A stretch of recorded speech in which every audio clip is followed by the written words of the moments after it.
ان بصوا، في عندي مشكله ان دايما الحواف الجوانب الاربع جوانب بتاعه المخده تحسوها فاضيه.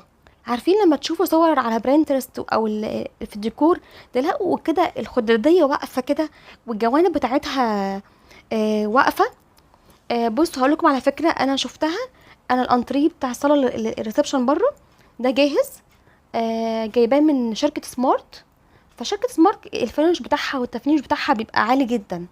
فلاحظت ان هم حاطين الكسوه، وبعد ما حاطين الكسوه في الاربع اركان حاطين فايبر عاملينه كوره وحاطينه في الاركان، فمخلي الخداديه الجوانب بتاعتها واقفه.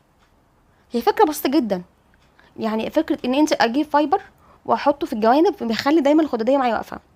فروحت جبت الكيس ده جبته فايبر، ده ب 45 جنيه.